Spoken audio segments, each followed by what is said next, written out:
After your team has navigated Lesson 1, you're going to be more familiar with the pattern and the flow of the lesson plans, making the following lessons easier to coordinate. Lesson 2 helps the families learn about the benefits of fruits, vegetables, and whole grains, as well as strategies to select more of these options in their daily food choices.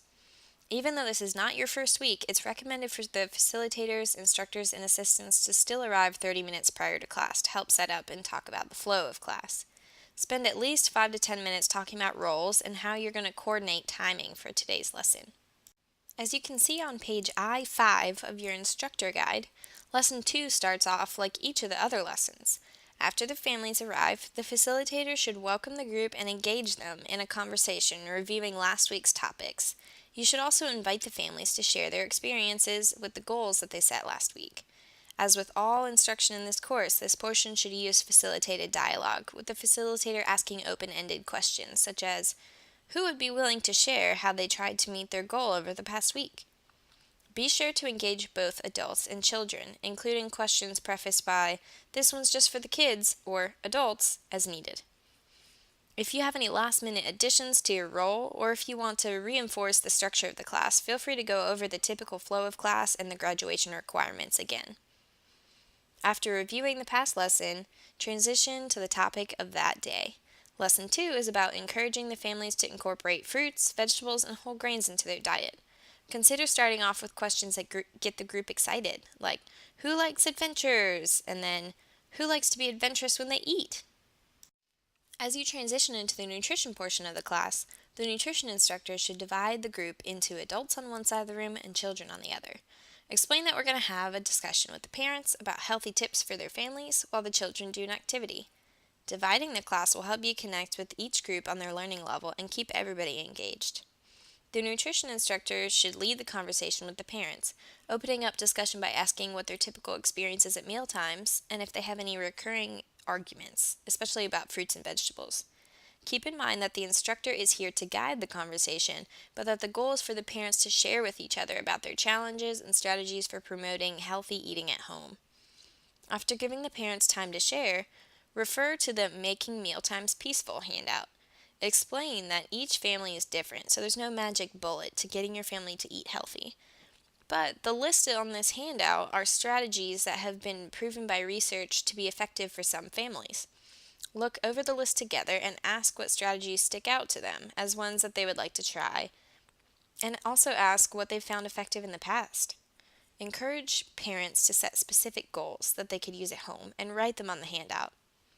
Summarize the points you've discussed and re-emphasize that the goal is to encourage families to develop long-term healthy eating habits. So it's important to have healthy food available and to create a positive atmosphere around trying new and healthy options. Remind the parents that their kids are learning from how they see their parents eat. So choosing healthy food and portion sizes as a parent can be a powerful way to encourage the whole family to eat healthily. While the parents are sharing their experiences and ideas about improving their family's diets, the culinary instructor and/or class assistants should engage the kids in an activity such as name that food or any of the other ones in the activity bank that help the children be bold in trying new fruits and vegetables. Other good ones are veggie superhero or fruit clown. These activities can be adapted for children of any age, so be sure to read about the different options so that you know what you should ask your facilitator to bring to class for that day.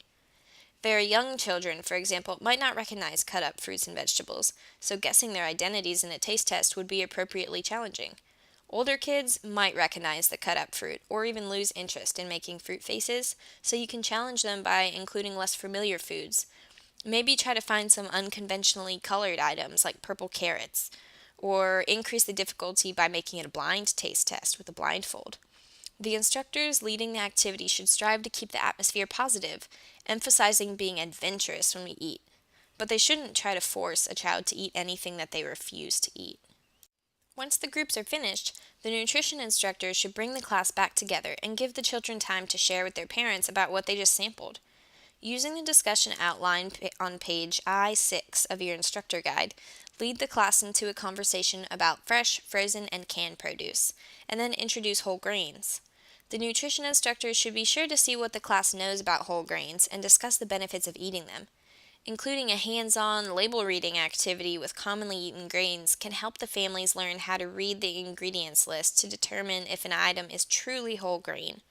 The facilitator can bring in a variety of whole grain and refined grain foods for this activity, including common misconceptions such as multi-grain but not whole grain bread, and then maybe some grains that are different than wheat, such as brown rice and oatmeal. To get a bigger picture of all the moving parts and pieces of Lesson 2, here are two options that you could use in how to structure your class. Because of the children's game and the parents' discussion are occurring in separate groups, it can be tricky to coordinate ending them at the same time. As an instruction team, make sure to talk about strategies to lengthen or shorten the two activities, depending on how conversations with participants develop. One option for adjusting timing is to include the discussion about fresh, frozen, and canned produce in the parents' discussion, or to include whole grain detective activity in the children's discussion, depending on which one you need to make longer. If you do end up including these lesson portions into the small group activities, though, be sure to have the group learn the topic together by having the group that learned it, whether the parents or the children, report back to their family team so that everybody gets to know about the topic. No matter how you divide it up, though, your instructor guide has all the information about handouts, activities, and talking points, so be sure to look it over before class. After the nutrition portion of the class, the culinary instructor should have all participants wash their hands and introduce the recipe for today. Read through it as a group using the pattern you established during Lesson 1. The facilitator should try to source ingredients this week that demonstrate the use of fresh, frozen, and canned produce. This sets the culinary instructor up well to discuss these three types with the families, as well as how recipes can be modified depending on which type of produce is available.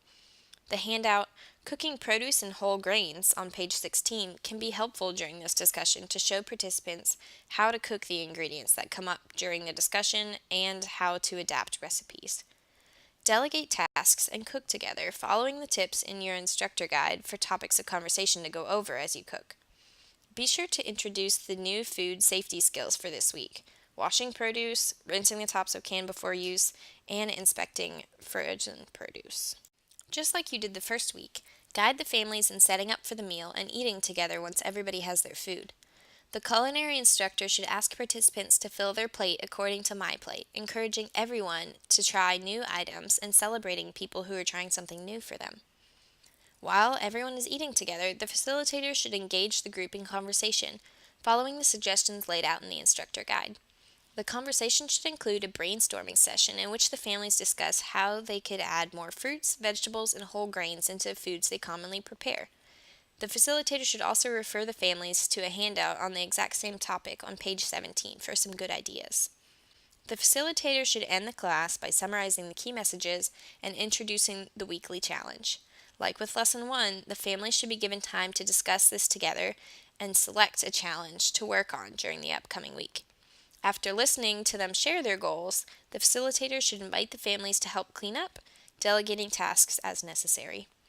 Once you have distributed the take-home groceries for that week and the families have left, don't forget to spend 5 to 10 minutes debriefing as a teaching team.